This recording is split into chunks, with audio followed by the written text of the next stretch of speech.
Haleluya, haleluya, haleluya. Sungguh Engkau Allah kekuatan kami. Sungguh Engkau Allah sumber sukacita kami. Sungguh Engkau Allah sumber damai sejahtera kami. Sehingga dapat kami katakan di dalam Kristus kami lebih daripada orang-orang yang menang karena Kristus yang mengasihi kami. Itu sebabnya dengan bangga kami nyatakan, Engkau Allah Immanuel, Allah yang menyertai kami. Allah yang menuntun kami. Dan Allah yang memberikan kemenangan-kemenangan dahsyat dalam kehidupan kami. Sehingga dengan sukacita dapat kami katakan bahwa di bawah kolong langit ini tidak ada nama lain olehnya manusia selamat kecuali dalam nama Yesus. Karena sungguh Engkaulah Yesus satu-satunya jalan kebenaran dan hidup. Tidak ada seorang pun yang sampai kepada Bapa jika tidak melalui Engkau. Karena itu Bapa, kami senang dalam hadirat Tuhan. Kami senang memuji-muji Tuhan. Kami senang menerima firman-Mu karena kami tahu langit dan bumi akan lenyap. Tapi firman-Mu tinggal tetap. Karena itu Bapa berbicaralah buat masing-masing kami. Tegur kami, nasihati kami, arahkan kami pada seluruh kebenaran-Mu. Sehingga kami mengerti kebenaran dan biar kebenaran itu akan memerdekakan hidup kami. Arahkan kami hari demi hari di jalan-jalan-Mu. Karena sungguh firman-Mu adalah pelita buat kaki kami dan terang bagi jalan hidup kami. Selama kami berjalan dalam firman-Mu, kami dituntun Tuhan dalam pengalaman-pengalaman yang dahsyat dan luar biasa. Di dalam nama Yesus kami berdoa dan kami siap untuk menerima firman Tuhan saat ini. Yang siap menerima firman Tuhan saat ini, sama-sama kita katakan amin. Haleluya, haleluya, haleluya. Salam semanggi. Semangat pagi-pagi yang penuh semangat. Apapun yang terjadi, Yesus adalah Tuhan. Yesus mengasihi kita. Dan Yesus selalu menyediakan yang terbaik buat anak-anaknya. Wow, haleluya. Selamat datang dalam program kita Semangat Pagi. Sebuah program doa pagi interaktif yang berlangsung setiap hari secara rutin. Di mana setiap kita diminta keaktifan dalam memuji, menyembah Tuhan. Dalam menaikkan doa, dalam menggali firman. Sehingga kita bukan nontonin orang yang lagi baca Alkitab. Kita bukan nontonin orang yang lagi penyembahan. Kita bukan nontonin orang yang lagi berdoa. Tapi kita berdoa, kita menyembah, kita baca Alkitab. Supaya kita masuk dalam kemuliaan Tuhan. Dan kita diupahkan dalam terang kasih-Nya. Haleluya. Ada saatnya kita mendeklarasikan sesuatu, mencatat sesuatu. Dan tidak kalah pentingnya. Kalau ada pokok-pokok doa silakan disampaikan. Kalau ada pertanyaan silakan ditanyakan. Dan kalau ada kesaksian wajib dibagikan. Karena saudara bukan orang asing dalam program ini. Ini bukan program saya mengundang saudara untuk datang. Tapi ini program saudara di mana saya hadir melayani saudara. Baik lewat Facebook. Baik lewat YouTube. Karena saya mau setiap kita semakin bertumbuh. Dan alami kedahsyatan yang luar biasa. Haleluya. Karena itu setiap pagi selalu saya ingatkan. Jangan lupa bahagia, jangan lupa tersenyum. Jangan lupa bersuka cita, jangan lupa berbuat baik pada setiap orang. Jangan lupa andalkan Tuhan, jangan lupa jadi pelaku-pelaku firman. Dan jangan lupa kita masih punya Tuhan. Karena kita masih punya Tuhan, percayalah. Apa yang tidak pernah kita pikirkan, itu yang Tuhan sediakan buat kita. Wow, haleluya. Saudaraku yang kasih dalam Tuhan, setelah libur panjang kemarin, hari Jumat, hari Sabtu, hari Minggu, hari Senin, hari Selasa. Karena Seninnya hari Fitnas, hari Selasanya hari libur. Dan sekarang kita kembali beraktivitas seperti normal. Saya suka cita lihat saudara. Hari libur atau tidak hari libur. Tetap firman Tuhan jalan terus. Ketika bisa saudara, apapun yang terjadi firman Tuhan jalan terus. Yes, apapun yang terjadi firman Tuhan jalan terus. Kita tetap harus bergaul dengan firman. Supaya kita makin hari makin diperbarui dalam kemuliaan-Nya. Haleluya. Nah hari ini kita dalam pembahasan 1 Timotius 2 ayat 8 sampai 15. Di bawah judul perikop mengenai sikap orang laki-laki dan perempuan dalam ibadah jemaat. 1 Timotius 2 ayat 8 sampai 15. Mengenai sikap orang laki-laki dan perempuan dalam ibadah jemaat. Kalau saya boleh memberi judul. Saya memberi judul yang orang sekarang bilang judul pinggir jurang. Nah, orang sekarang sebut judul pinggir jurang. Nah, judulnya adalah bolehkah perempuan mengajar? Nah, ada gereja-gereja yang bilang perempuan tidak boleh mengajar. Ada yang bilang perempuan boleh mengajar tapi hanya batas pemuda dan anak-anak serta wanita. Sebagian akan keras berkata, wanita tidak boleh mengajar. Wanita tidak boleh menjadi pendeta penuh. Wanita tidak boleh membaptiskan laki-laki. Masing-masing gereja punya doktrinnya sendiri. Tapi sekarang saya tidak bahas doktrin gereja. Saya sedang bahas firman Tuhan. Menjawab pertanyaan, bolehkah perempuan mengajar? Ayat yang ke-8 dari 1 Timotius 2. Oleh karena itu aku ingin supaya di mana-mana orang laki-laki berdoa dengan menadahkan tangan yang suci tanpa marah dan tanpa perselisihan. Jadi Paulus sedang jelaskan, jangan sampai wanita dipakai oleh iblis. Sehingga suami yang harusnya bisa khusyuk berdoa. Tapi tiba-tiba datang amarah karena ada saja hal-hal yang dibuat oleh istrinya. Karena iblis gak suka lihat kita dekat sama Tuhan. Jadi kalau iblis gak bisa serang laki-lakinya, dia serang istrinya. Dia buat pancingan-pancingan yang mendatangkan amarah. Makanya Paulus tegaskan. Oleh karena itu aku ingin supaya di mana-mana orang laki-laki berdoa dengan menadahkan tangan yang suci. Tanpa marah, tanpa jengkel, tanpa mangkal, tanpa perselisihan. Ayat 9. Demikian juga hendaknya perempuan. Hendaklah ia berdandan dengan pantas. Dengan sopan dan sederhana. Rambutnya jangan berkepang-kepang. Jangan memakai emas atau mutiara. Ataupun pakaian yang mahal-mahal. Pada zaman itu. Rambut berkepang-kepang. Memakai emas atau mutiara ataupun pakaian yang mahal-mahal. Itu ciri aneh-aneh. Itu ciri wanita murahan, wanita pelacur. Dia menarik pelanggannya dengan cara-cara seperti itu. Paulus gak bilang kita gak boleh pakai pakaian yang bagus. Paulus gak bilang bahwa kita gak boleh berdandan. Tapi yang Paulus mau bilang, jangan kelakuanmu seperti wanita murahan. Menarik simpati orang dengan penampilan. Untuk mendapatkan mangsa. Ini berbahaya, ayat 10. Tapi hendaklah ia berdandan dengan perbuatan baik. Seperti yang layak bagi perempuan yang beribadah. Apakah itu menandakan anak Tuhan, perempuan Kristen tidak boleh berdandan? Bukan itu. Zamannya udah berbeda.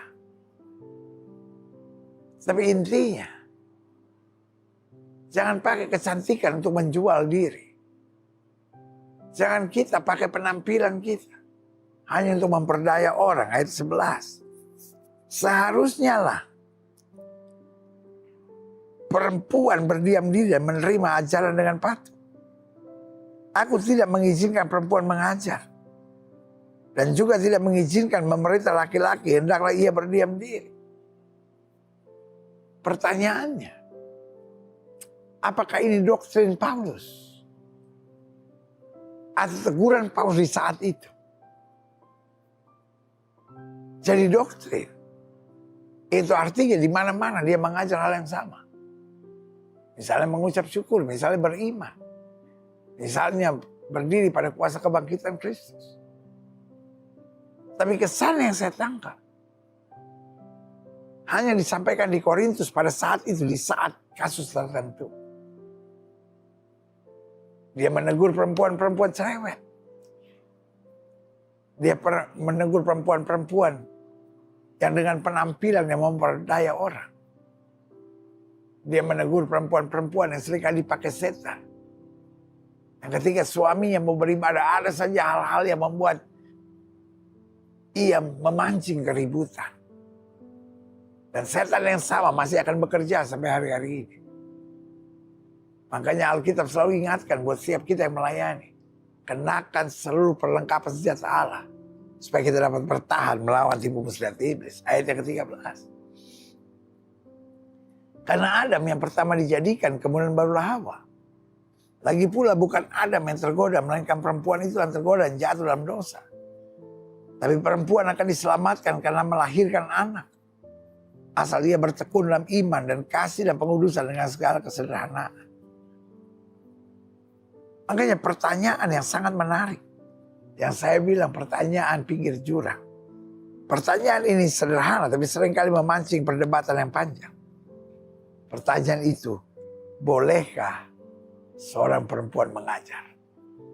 Wah, diskusi-diskusi sekolah teologi ya. Diskusi-diskusi ketika diadakan sidang-sidang sinode dari gereja manapun. Kalau sudah membahas tentang bolehkah seorang perempuan mengajar, pasti begitu banyak pandangan. Ada yang setuju, ada yang tidak setuju, ada yang setuju tapi, ada yang tidak setuju tapi. Jawabannya kalau sudah tanya sama saya, maka saya akan menjawab jawabannya sangat boleh. Bahkan bukan hanya boleh, tapi diharuskan. Apa dasarnya? Bandingkan Matius 28 ayat 18-20. Yesus mendekati mereka dan berkata, "Kepadaku telah diberikan segala kuasa di sorga dan di bumi. Karena itu pergilah, jadikan semua bangsa muridku. Baptislah mereka dalam nama Bapa dan Anak dan Roh Kudus.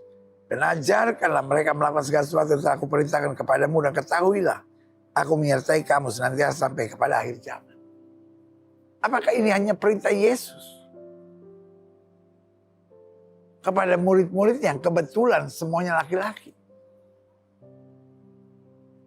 Atau ini perintah yang disebut the Great Commandment, the Great Commission, atau disebut amanat agung Kristus? Amanat agung bukan hanya untuk 11 murid.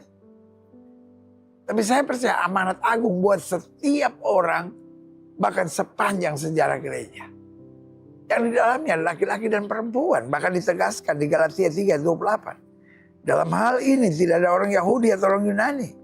Tidak ada hamba atau orang merdeka. Tidak ada laki-laki atau perempuan. Karena kamu semualah satu di dalam Kristus Yesus. Jadi Alkitab tidak membedakan laki-laki dan perempuan. Tapi Alkitab membedakan orang yang sudah diselamatkan atau orang yang belum diselamatkan. Orang yang percaya atau orang yang tidak percaya. Dan semuanya punya tugas. The Great Commission. Amanat agung. Pergi, jadikan sekalian bangsa muridku. Dan ajarlah mereka melakukan segala sesuatu. Jadi beberapa hal penting harus diperhatikan. Buat setiap wanita. Di ayat yang ke-9 dan ke-10. Demikian juga hendaknya perempuan, hendaklah ia berdandan dengan pantas. Dengan sopan. Dan sederhana. Rambutnya jangan berkepang-kepang. Jangan memakai emas atau mutiara. Ataupun pakaian yang mahal-mahal. Ayat 10 bilang, tapi hendaklah ia berdandan dengan perbuatan baik seperti yang layak bagi perempuan yang beribadah. Jadi yang pertama, dia boleh berdandan.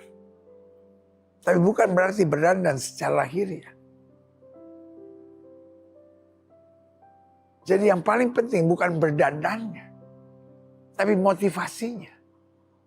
Kalau berdandan itu mengelabui orang. Berdandannya untuk menarik perhatian orang. Berdandannya untuk memperdaya orang. Maka itu sesuatu yang keliru. Makanya Alkitab bilang berdandanlah dengan pantas. Berdandanlah untuk memuliakan Kristus.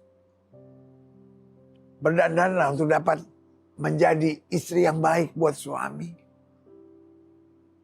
Sehingga kita boleh berdandan secara lahiriah. Tapi bukan berlebihan. Tetapi juga dilanjutkan. Berdandanlah secara rohani. Dengan perbuatan baik.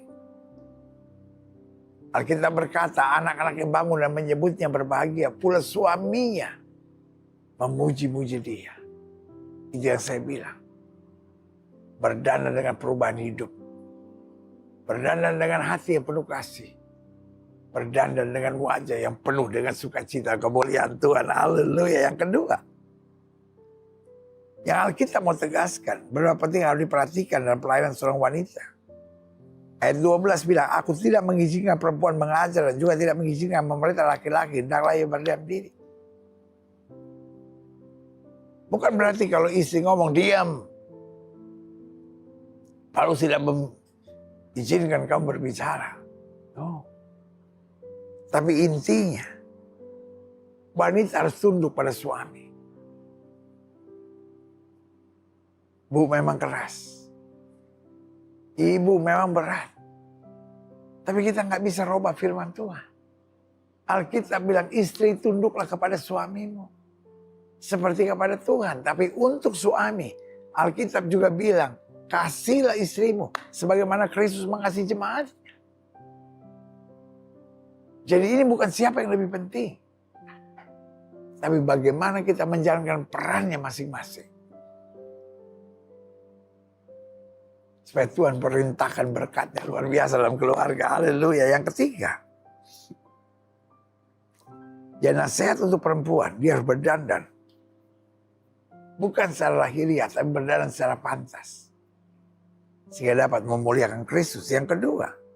Tidak memerintah dan menguasai laki-laki. Karena istri harus tunduk pada suaminya. Yang ketiga. Lihat ayat yang ke-11.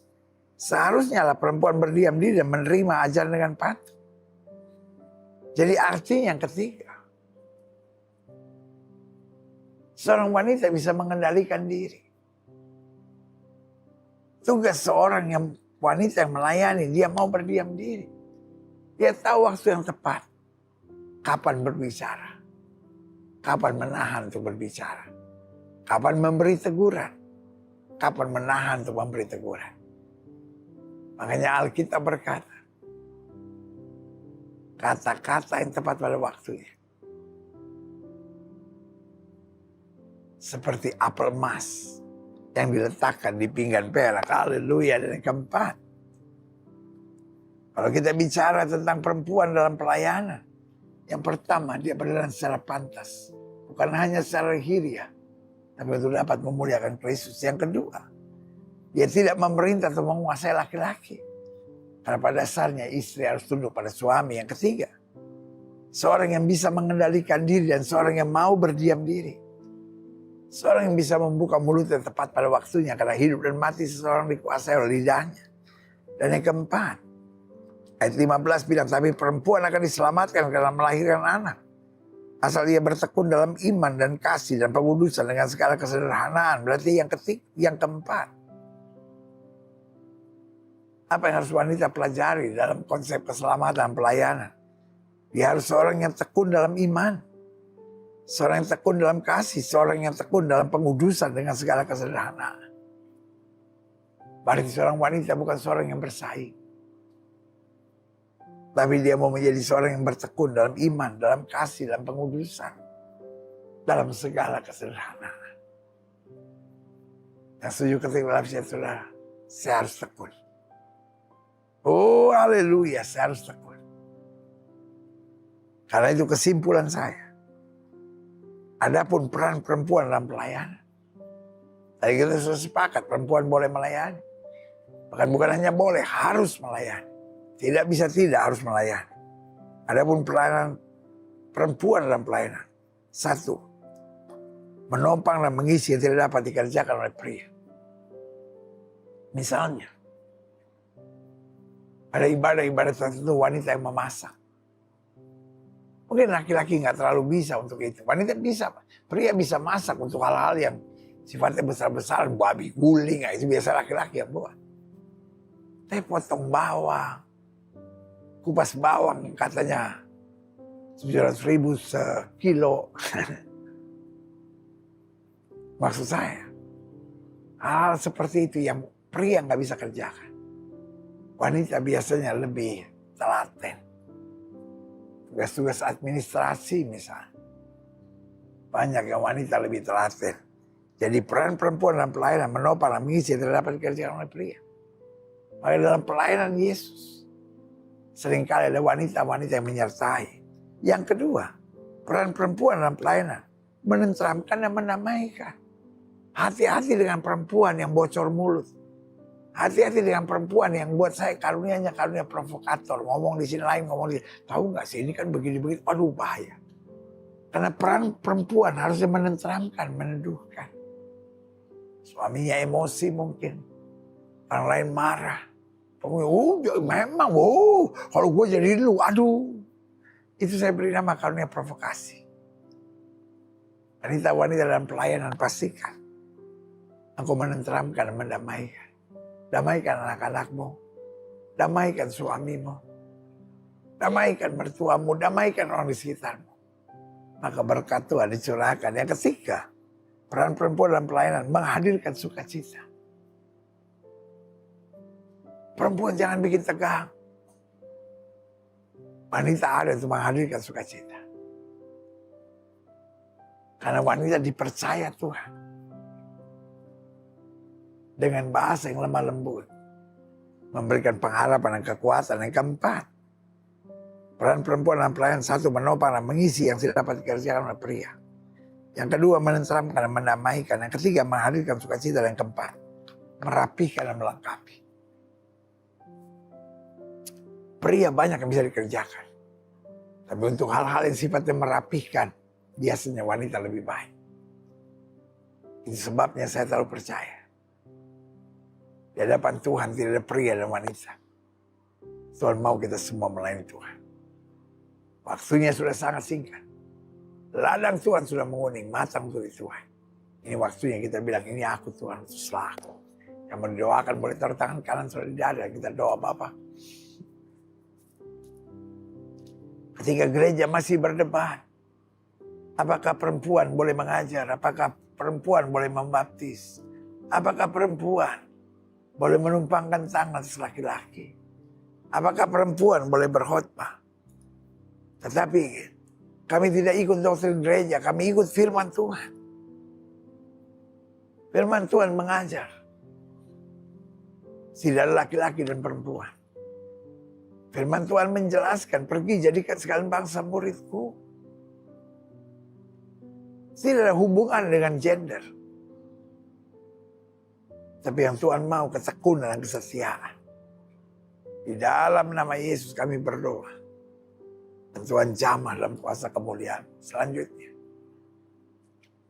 izinkan saya berdoa. Buat setiap saudara yang hari ini menyadari. Betul Tuhan mempersiapkan wanita. Untuk melengkapi hal-hal yang luar biasa.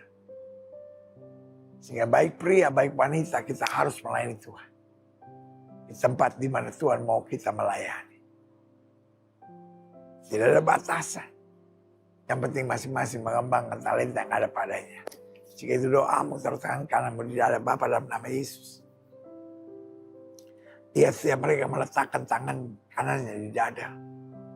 Tuhan lihat mereka mau dipakai Tuhan. Tuhan lihat mereka yang sedang sakit hati dan kecewa karena badai. Tuhan lihat mereka menantikan mujizat Tuhan yang sempurna. Itu sebabnya hamba berdoa di dalam nama Yesus Tuhan jamah. Yang berbuat berarti dalam pergumulan yang sedang kecewa, yang sedang butuh mujizat Tuhan. Biarlah hari ini kita disadarkan oleh firman Tuhan. Bahwa Tuhan mau kami bertumbuh, Tuhan mau kami maju, Tuhan mau kami melayani dengan segenap hati. Baik laki-laki maupun perempuan. Kami tidak boleh mengendalikan siapapun, tapi kami harus membawa damai dan ketenteraman dimanapun Tuhan tempatkan. Di dalam nama Yesus. Tidak lupa hamba juga berdoa. Buat siap mereka menuliskan masalah di live chat di kolom komen. Tuhan mereka menuliskan masalah di live chat di kolom komen dengan segala pergumulannya. Ditolong Tuhan dan menerima jamahan Tuhan yang sempurna. Di dalam nama Yesus. Oh terima kasih Tuhan tahu siap pergumulan. Dan Tuhan siap pulihkan dengan kuasa-Mu. Haleluya. Tidak lupa berdoa buat yang sakit. Setiap saudara yang sakit letakkan tangan kanan saudara di bagian tubuh yang sakit. Mulai percaya mujizat. Bapa.